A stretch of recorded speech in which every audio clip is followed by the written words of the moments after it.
जूही जी जो कह रहे हैं जफर इस्लाम जी, वो यही कह रही हैं कि भाई वहां पर तो दुर्गा पूजा मनाई जाती है, महाराष्ट्र में गणेश चतुर्थी मनाई जाती है, अपने अपने पर्व हैं जिसको लोग और बड़े तरीके से मनाते हैं अपने अपने राज्यों में।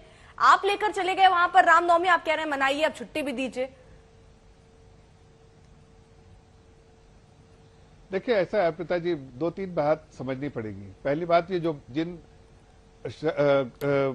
लोगों के बारे में बात कर रही हैं उनका बहुत बड़ा योगदान है देश में, लेकिन वो धर्म से जुड़े हुए लोग नहीं है।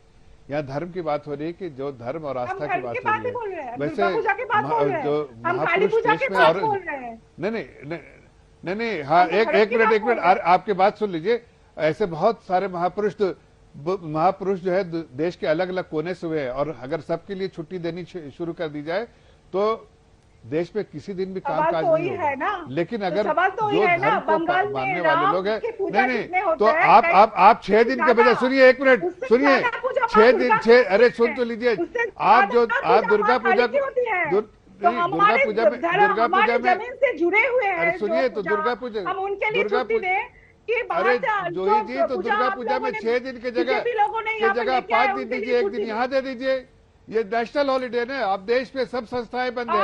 हम तो ये कह रहे हैं आप 5 दिन वहाँ दे दीजिए, 1 दिन यहाँ दे दीजिए, जो देश के करके ठीक है।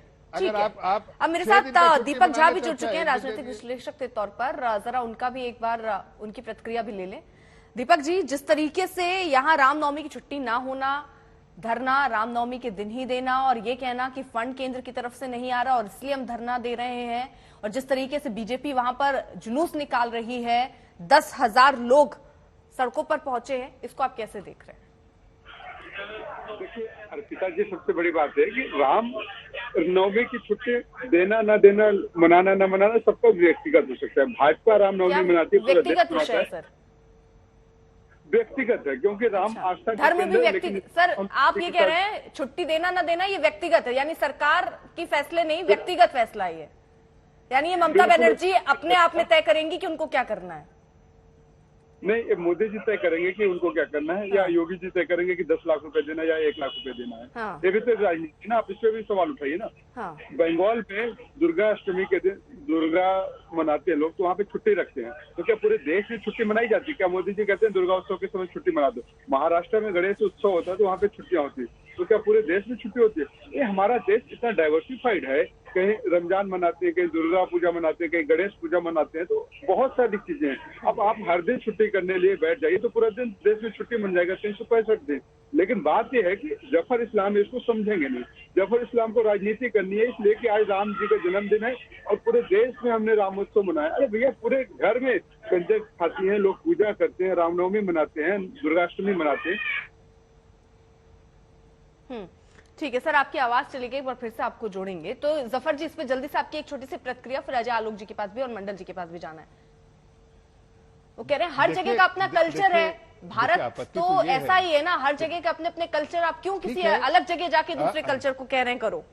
नहीं, बट आपने ये इस बात को कोई सराहेगा कि जिस तरह से थ्रेटन किया उन्होंने कि आप यहाँ अगर कुछ डिस्टर्ब करेंगे तो आपको हम नहीं छोड़ेंगे, उससे समझ में आता है, उससे ये समझ में आता है कि आप मैं तो तुष्टीकरण की बात कर रहे हैं कि एक समुदाय के प्रति आप सॉफ्ट है इसलिए कि वोट चाहिए, आप समुदाय के प्रति सॉफ्ट इसलिए कि आपको वोट बैंक की राजनीति करनी है, दूसरे समुदाय के तरफ आप थोड़ा स्ट्रांग है, सख्त है, इसलिए कि आपको उनके वोट नहीं चाहिए, इसलिए आप इस तरह की बातें कर रहे हैं। वरना कोई आप पहले भी इस तरह का स्टेटमेंट देना हो, आप जब ताजिया निकलता तो इस तरह का स्टेटमेंट कहाँ दिया उन्होंने?